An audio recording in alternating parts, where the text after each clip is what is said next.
Two brothers buy land together in Benin, same vision, same dream, same blood. 5 years later, one is in court and the other isn't speaking to him anymore. A husband and wife decide to buy a rental property worth millions of naira, and they used Mr. and Mrs. on the document because it felt normal. Years down the line, he dies unexpectedly, and suddenly the family members come around to take ownership of the property, leaving the wife stranded. These and many more are the everyday stories of over 60% of investors who co-own properties together in Nigeria. Across Nigeria, co-ownership is quietly destroying relationships, tying down millions of naira in dead assets, and of course, dragging family members into many years of avoidable legal battles. The painful part is that most of these problems did not emanate from bad intentions.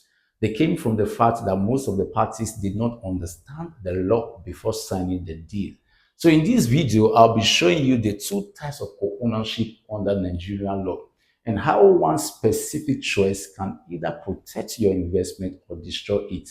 So ensure you watch this video to the very end, especially if you want to co-own a property someday with a spouse, family members, relatives, business partners, or even a close friend. Also do well to like, drop a comment, subscribe, and share this video to people within your network, because on this channel we are not just bringing you the very best real estate investment opportunities, we also educate you on how you can safely and rightly invest using facts and data. My name is Iyayi Buedefe. I'm the shortest distance between you and the right real estate investment here in the city of Abuja. I help my clients build sure and sustainable wealth that is transgenerational. So before we dive into the heart of the discourse, I would love us to start by defining what co-ownership is. Co-ownership simply means two or more people coming together to buy and own land together. In co-ownership, you can decide to co-own a property with your siblings, friends, business partners,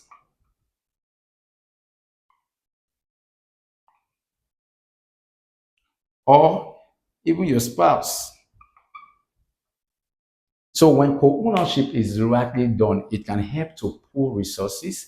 It can also help to access bigger and better investment opportunities, and it can also help to share risk.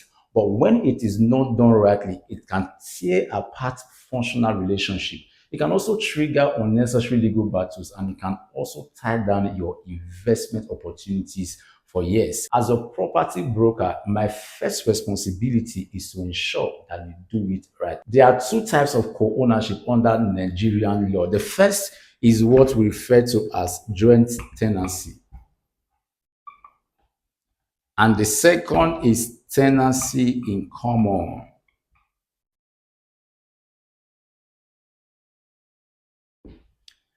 Joint tenancy simply means that we own everything together. In other words, you don't own a specific portion, you don't own a specific plot, you don't own a specific flat, as the case may be. For instance, Mr. A and Mr. B decide to own a property together under joint tenancy. Let's say they buy 1,000 square meters of land, right? So in this case, Mr. A does not have more of this land than Mr. B. Neither does Mr. B has more of this land than Mr. A.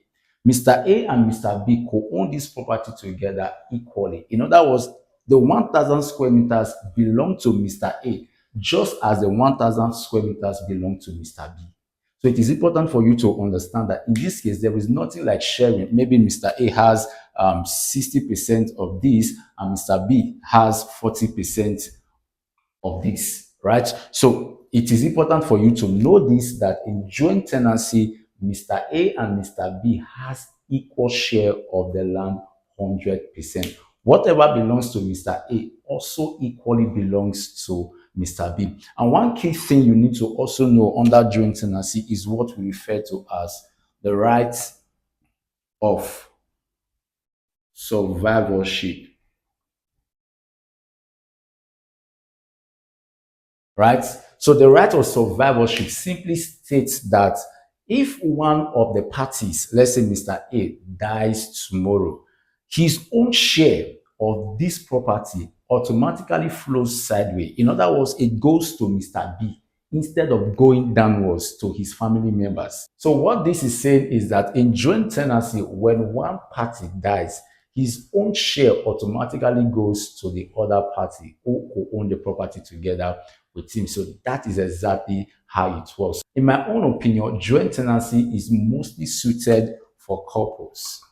Yes, especially in a country like ours where we have custom and tradition, where if the husband dies, the family members can just come and take ownership of the property, right? So in this case, based on the law, when a couple or when spouse decides to go into joint tenancy together, what happens is that the wife is automatically protected as a result of that agreement. So when he dies, automatically his own share flows to the wife, right? And in that case, it will save the wife from the embarrassment and from the harassment from the family members. The other type of ownership under Nigerian law is referred to as tenancy in common. In tenancy in common, it simply means that you own yours, I own mine. In other words, there is a specific plot, a specific flat, and a specific proportion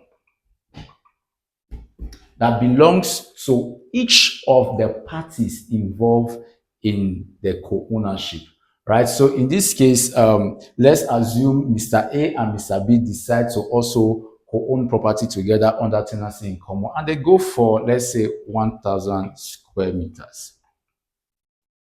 And in this case, Mr. A owns 60% of the 1,000 square meters and Mr. B owns 40% of the 1,000 square meters. So if we are to go by this, 60% of 1,000 square meters is 600 square meters and 40% of 1,000 square meters is 400 square meters. So we can say that Mr. A owns 600 square meters of the 1,000 square meters and Mr. B owns 400 square meters of the 1,000 square meters. So in other words, there is a sharing ratio when it has to do with tenancy in common. It can be equally or it can be in proportion based on how they have agreed to actually carry out the ownership. Under the tenancy in common, the rights of survivorship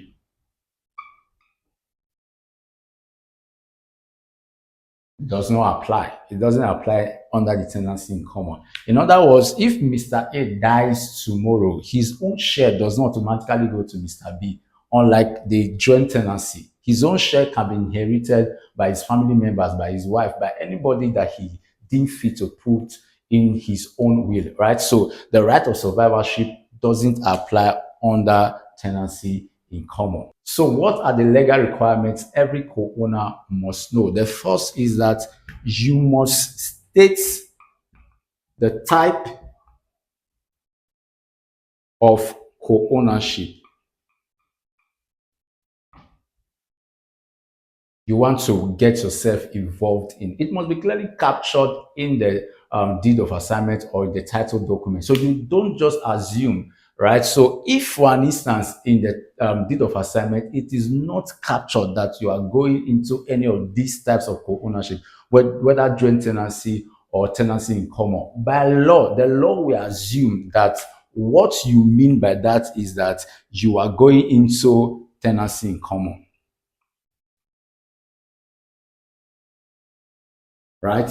So if you don't clearly state that, oh, I want to do joint tenancy, and you just leave it blank, or I want to do tenancy in common, the law will automatically assume that you are going into tenancy in common. So the first rule is that you must ensure that you state the type of co-ownership you want to go into. Very important. Don't leave it vague. Don't leave it assumable. Nobody should read the title document and assume anything on your behalf. Whatever you have in mind, you have to clearly capture it in the deed of assignment or in the title document, right? So the second rule is that you must also clearly state the proportion of your stake Very important. What is the sharing ratio of the two or more parties involved under co-ownership, right? So now you have stated the type of co-ownership you want to go into. The second important thing you need to do is that you must clearly state the proportion of your sharing. Is it 60-40 you want to do it? Is it 70-30 or is it 50-50? You must capture the proportion of your sharing ratio. And the third is that you must also draft out what we refer to as co-ownership agreements or contract, co-ownership contract. Yes, you must draft out a co-ownership contract. Co-ownership contract is a separate legal document that shows how the property is being co-owned. So see it as the rules of engagement for the investment partnership you want to go into. So it is important you have a co-ownership contract as a separate legal document on its own. So some of the things that must be captured in the co-ownership contract is the full details of the co-owners, such as the names, their occupation, as well as their addresses. Another thing that you need to also capture in the co-ownership agreement is the goal, right, or the purpose for the investment. Are you doing it for land banking? Are you doing it for rental purpose? Are you doing it for whatever be the reason? Must also be captured in the co-ownership contract. The third detail that must be captured in co-ownership contract is succession. When one party dies, what happens to his own share? Will it go to the other party or goes to the family members? You need to clearly state out all the rules of engagement. If not, at the end of the day, people will begin to assume and it will lead to chaos in case of eventualities. So if you want to avoid chaos, so everything needs to be captured in the co-ownership contract. The key things you need to take away from this video is that co-ownership is powerful, but it must be done with knowledge and it must be properly documented, right? Before you go into any co-ownership with anybody, ask the simple question: which type of co-ownership am I going to? You need to establish that fact. Am I doing joint tenancy or am I actually going to tenancy in common? So if you are going to joint tenancy, you already know the rules governing joint tenancy, such as the right of survivorship, right? So another thing you need to take away from this video is that while you are going into any co-ownership with anybody, also ensure that you have a co-ownership contract, right? So this document helps you to actually spell out the rules of engagement, written black and white. And the third thing I need you to take away from this video is that before you go into any form of co-ownership, please and please ensure that you engage the service of a property lawyer. Yes, the service of a property lawyer will save you several millions of naira at the end of the day. So with this, you'll be doing it based on understanding, you'll be doing it based on guidance, and of course, you'll be doing it based on the rules that govern the different types of co-ownership that we have. So I believe that with this, when you want to go into co-ownership with anybody, with be it family members, be it with your spouse, be it with close friends, or be it with even business partners, you know exactly what to do and you know the types of co-ownership you should go into just in case you have an opportunity to do that. So I will always recommend that if you cannot single-handedly buy a particular property, you can explore the option of co-ownership, right? So with this, you can put resources together. You can also be able to share risk and other things that come as an advantage. So let me know your thoughts about this video and let me know the things you have learned from this video in the comment section. Until I come your way in our next video, see you on the other side of it. Bye for now.